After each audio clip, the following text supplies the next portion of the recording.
I was discovered on Facebook wearing a skimpy dress to the club. I was astonished by what he did next. I never imagined that a single night out would make all the difference. But once he viewed the pictures, I felt like my life was collapsing. It's my first time commenting here, and to be quite honest, I never imagined that I would be the type of person who publicly discusses their relationship problems. However, here we are. I really don't know what I should do. I've made an effort to communicate with him and to explain myself, but it seems like nothing is sticking. And I feel like I'm watching everything disappear. Maybe just letting it all out here would help me make sense of everything. But I'm not even sure if anyone can assist me right now. Ashley is my name. Jason is the same age as me, and we are married. I am 29. We've been together since college. And I've always believed that we make the kind of ideal couple you read about: solid, dependable, and encouraging. To be honest, Jason has always been, well, kind of the ideal husband. No matter what, he has always been the person who has my back. He's really devoted, helpful, and just very sensible. Jason never allows his feelings to control him, even during the most trying times. He's the type of guy who handles practically everything with composure and level-headedness. I used to adore that aspect of him, the way he could remain so composed in stressful situations or when I occasionally overemphasized something ridiculous. In the relationship, he was always the more rational one. We have argued. Just like any other couple in a relationship or in love, Jason can be a little frugal at times. And that's when we diverge the most, when I want to go out and enjoy myself, let loose a little. He is meticulous and realistic, which is the exact opposite of me. I am more of the impulsive kind, the one who will drop everything and go out at the drop of a hat. He would prefer to stay inside than go out for the night, however. We never allow that to stand in our way or separate us, perhaps. In hindsight, I was too patient with him. Even when we disagreed, he was the one who would always try to make amends first. He seemed to go out of his way to make me happy, and I suppose I grew accustomed to it over the years.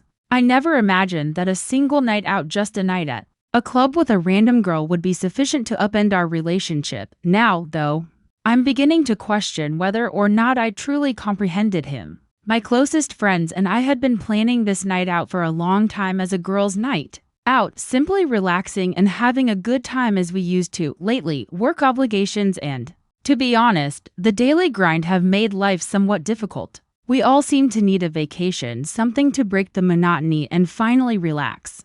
I experienced a surge of enthusiasm as I started getting ready. I decided to wear this dress that I've owned for a long time but haven't worn much. I admit it was bold. I left behind my comfort zone, yet that night it seemed natural for some reason. In fact, it touched my flesh more than I would have liked and was above thigh length, making it more revealing. However, I desired to experience the confidence, or at least the urge to act recklessly. I had forgotten what it felt like to dress up like that, to have that kind of confidence.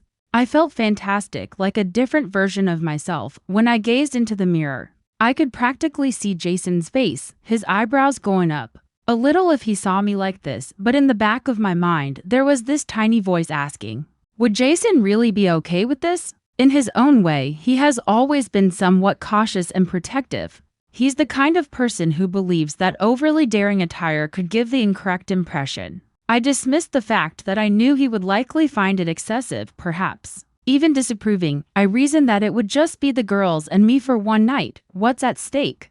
I kept the outfit a secret from him because I knew he would have a clever thing to say about it. And I wasn't ready to indulge that just yet, for a day. I just wanted to be a regular person without having to convince anyone of anything or act like someone else. And anyway, I wasn't hurting anyone, was I? All I was doing was going outside with my buddies to laugh, dance, and enjoy ourselves. I had been anticipating this moment for ages. As the evening wore on, I felt fantastic. I occasionally caught people looking at me, and it was satisfying. I felt as though I was regaining some of the self-assurance and audacity I had lost over the years. Before life became so serious, I had not felt so liberated in a long time. I knew deep down that Jason would probably never see the outfit, and even if he did, I didn't believe it would be a huge concern, if it makes sense. I wasn't concealing anything, but I also didn't want to deal with any discussion about it. All I needed was one night to be myself and forget about everything else. I didn't after the night out. It was fun. I was thrilled with the day when I left and for the first time didn't have to worry about anything but myself. I woke up quite inebriated the following morning and checked my phone, which contained all the usual messages, a few photos that pals had sent me over the course of the night, and Facebook tags. A number of group images from the evening, including the ones where everyone is packed together. The hazy ones of us dancing and the ones where we are all laughing were uploaded by my buddy Sarah. You could definitely see me wearing the dress in one of the pictures. They were innocent pictures after all, just us girls enjoying ourselves. Then I realized that Jason had expressed interest in the topic. He's friends with most of the girls, so it's not out of the ordinary for him to find our stuff on Facebook. So at first I didn't give it much thought. I assumed that he simply glanced through, noticed that we were having a good time, and clicked without thinking twice. However, a small voice in the back of my mind began to question whether he had actually looked at the pictures. As in actually looked, but I soon dismissed it. Why would he care after all? We weren't doing anything crazy, we were simply out having fun. Furthermore, he was not the kind to stress, much less over a few images that were shared on social media. So, presuming there was nothing wrong with it, I left it and focused on something else. But perhaps I should have seen then, standing here, that was more than a pass. Everything felt strange when I returned home later that day, as usual. Jason was seated on the couch, browsing through his phone, but when I stepped in, he didn't even raise his head. He usually asks me about my day or makes a joke, but this time he didn't, nothing but quiet. There was a strange tension in the air and it was unsettling. I didn't initially believe it had anything to do with the pictures. After all, what was there to be angry about? But the more time passed in stillness, the more I began to feel a pit in my stomach. He simply shrugged and answered, "Yeah, sure," without even glancing at me when I asked him if he wanted dinner in an attempt to be informal. I realized then that something was wrong. While I was setting the table, I sensed something beneath his calm voice as he asked, "So why didn't you tell me about last night?" In an attempt to lighten the situation, I tried to dismiss it by telling him, "Oh, it was just a girls' night, nothing special." I tried to laugh a little, but he didn't grin. He simply looked down at his phone and nodded. After that, he asked about the dress. I was brought to my knees by that inquiry, damn it. I didn't anticipate him being that forthright about it. I could see he was not pleased with my response when I immediately failed at and replied something along the lines of, "Oh, come on, it was just for fun. A little confidence boost, that's all." In all honesty, Jason's silence was worse than if he had simply been angry. He wasn't calling me out, after all, and he wasn't shouting. It was more difficult to deal with the fact that he simply looked hurt. Every time I attempted to explain that it was only a what-I'm thing, and that I only wanted to feel good about myself for a night, he appeared to back off even more. "You know, Ashley, I don't mind if you go out with friends, but why didn't you feel that we could sit and discuss it? Why did you have to conceal the dress from me?" He finally straightened up, smiled, and said, "That one stung because, somehow, I realized he was right. I used to deliberately avoid telling him anything, avoid eliciting a response or striking up a conversation. I just stood there feeling a mixture of annoyance and remorse since I was at a loss for words. There was a part of me that wanted to defend myself and tell him that he was exaggerating. But I also understood that he had every right to feel the way he did. He said very little else. He simply shook his head a little after that and stated that he wanted time to reflect. After that, he left the room, leaving me with all of these unresolved issues between us. The house felt more chilly and alone than ever that night, and I began to question whether I had truly made a mistake for the first time. Nothing was the same after that night. At this point, Jason started to pull away in a manner that I had never really seen him do before. He usually spoke on his own during our conversations and was fairly talkative, playful, or just being polite. It seemed like a glass was separating us now. At best, he would respond with a single word, as if he didn't want to acknowledge me. I always got a grunt or a jumbled response when I tried to strike up a discussion. I initially convinced myself that he was simply processing it, and that things would return to normal after he moved past it. However, that distance merely increased over the course of the days. He seemed to be present but not truly there. When I entered the room, he would give me a quick look and then turn away, as if he had forgotten who I was. I had no idea how to deal with it, and it was annoying. I began attempting small measures to defuse the situation, hoping they would help us get back on track. One evening, I prepared his favorite meal in the hopes that he would notice, perhaps smile, or at the very least say something. But without a second look, he simply ate in silence, thanked me at the end, and resumed browsing through his phone. It seemed as though nothing I did was important. He hardly responded. When I even attempted to bring up amusing anecdotes from our past, things we would often laugh about together, he seemed to have shut down entirely, and I was beginning to feel alienated in house. The guilt began to seep in at that point. I was lying up at night, mentally reliving everything. Did I truly do something so awful? I kept asking myself. Was it merely a dress, or did I miss something more about it? Seeing Jason like this made me wonder about everything, even though I wanted to think it was just a foolish decision and a harmless night out. The longer it lasted, the more alone I felt.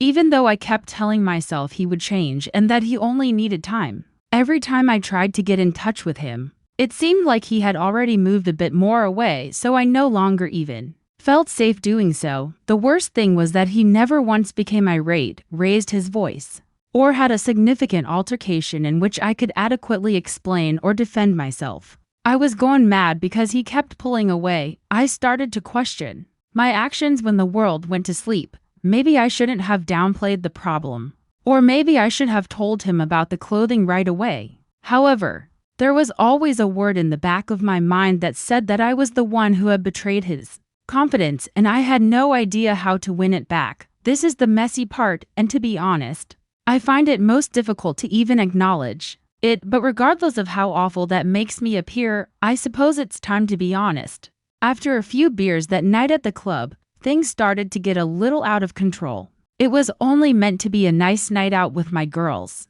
so I didn't go out intending to do anything wrong. However, at some point, I simply lost my judgment. I hadn't seen this guy in years, yet he was there.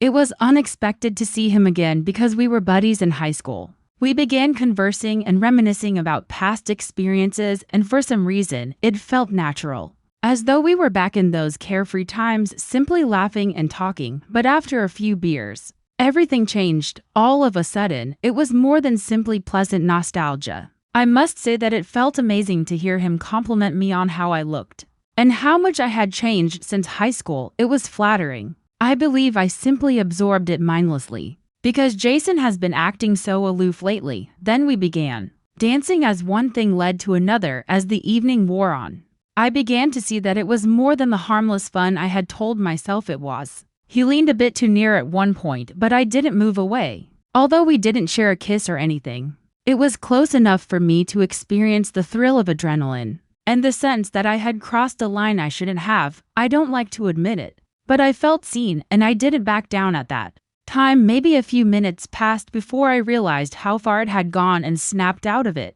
I dismissed it with a joke, mentioned that I had to return to my friends, and turned to leave. I spent the rest of the night trying to tell myself that it was nothing more than harmless flirting that could have gone a bit too far. But the feeling stayed with me. I reminded myself that it was a pointless moment with no real significance.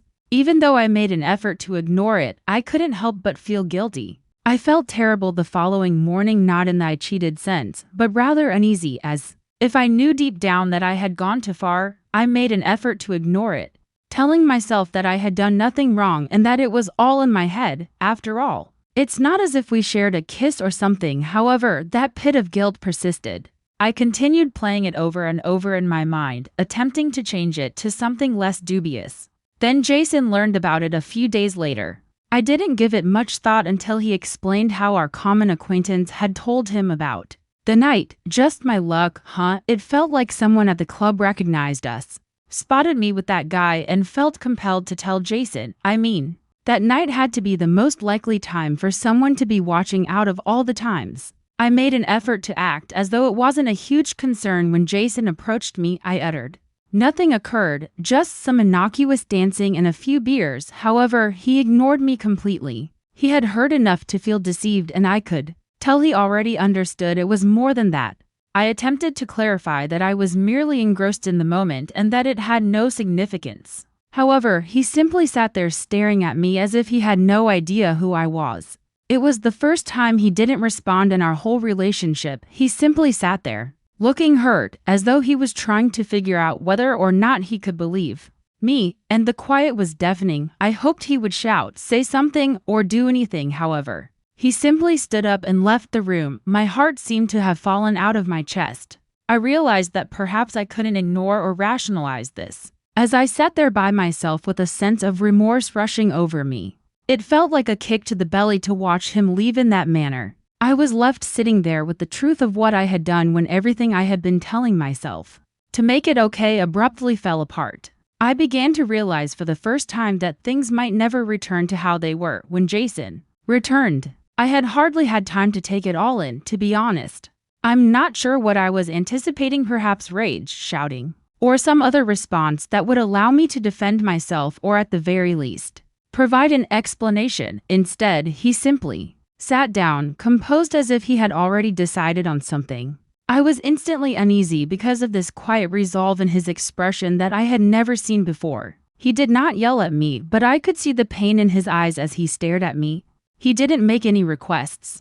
It hurt more than any ranting or finger-pointing that had ever been directed at me. When he simply remarked, "I need to tell you how disappointed I am," he claimed that he assumed we had trust and that trust was the best word for him. "It's unbelievable that you didn't tell me that you had something like that going on. That it has gotten this far," he added. I made an effort to apologize, to let him know that it was only an error and that it wasn't as horrible as it appeared. However, he raised his hand steadily but gently. "I need some time to consider this, Ashley," he added. "I'm not sure if I can remain here at this time." I was taken aback. "I just need space." Jason was always the one to diffuse tensions and figure out a solution with others. I didn't anticipate that he would require time or space to reflect. I tried to reassure him that it was an error and that it had no significance as I felt a wave of panic rise in my chest. "That's not the point," he murmured, quietly and steadily glancing at me. "You didn't tell me about this. You didn't think it would have an impact on us. So you let it happen. I feel like I've been slapped. I need to see if I can get past this." Nothing pierced as deeply as what he said. I had never laid eyes on him. He was so calm and aloof that he indicated that he would be spending some time with his brother to decide what he wanted. He needed to clear his mind. His tone was icy. There was only disappointment rather than rage or outbursts, and in other ways, it was far worse. I begged him to let me hold on to his arm, but he gently withdrew and said he would return when he was ready to speak, and with that, he was gone. I sat there feeling totally empty as the door shut behind him, feeling like was the last blow. This was Jason, the one who had always stood by me through thick and thin, who would listen to me, encourage me, and even pardon me when I made a mistake. And then, suddenly, he was gone, and I was left in stillness. Over the next 3 days, I made several attempts to phone him, but he didn't answer. I left texts and messages that all said the same thing: I was sorry, I had messed up, and I would stop at nothing to make things right. However, he never answered. It dawned on me then just how severe his desire for space was. In a way, I believe I kept waiting for him to return, to settle down, to see that was all for nothing, but that never happened. He remained absent. And every day that quiet became more profound. I wondered whether I had just lost the one person who had always supported me, and I felt as though I was drowning in my own guilt. It seemed so unreal. It was evident that he wasn't acting out, raising his voice, or doing anything ludicrous. I was afraid because it wasn't like he would wake up one day and decide he didn't want women in his life anymore. I therefore realized that I didn't value him and assumed that he would still be there waiting for me, and that he would always pardon me. But as he started to separate himself, I became aware of the suffering I had caused him. I began to doubt everything. How come I allowed things to reach that far? What prevented me from telling him about the night out? But those queries came too late. I had no choice but to wait, hoping he would return, that he would pardon me, and that we would somehow resolve this. However, the longer he was gone, the more I realized that perhaps something was wrong that I couldn't fix. What's the worst? I was the only one at fault.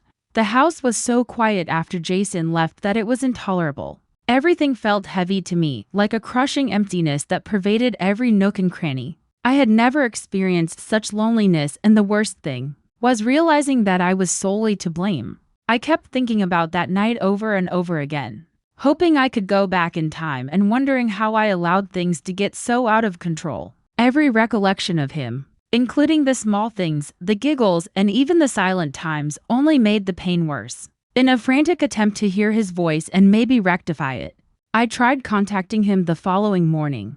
I apologized profusely on the phone after the voicemail, telling him that I would stop at nothing to make things right. However, no answer was received. I tried to explain myself through texts, letting him know that it was an error and that it had no significance. However, I only received quiet in return. That stillness just broke my heart.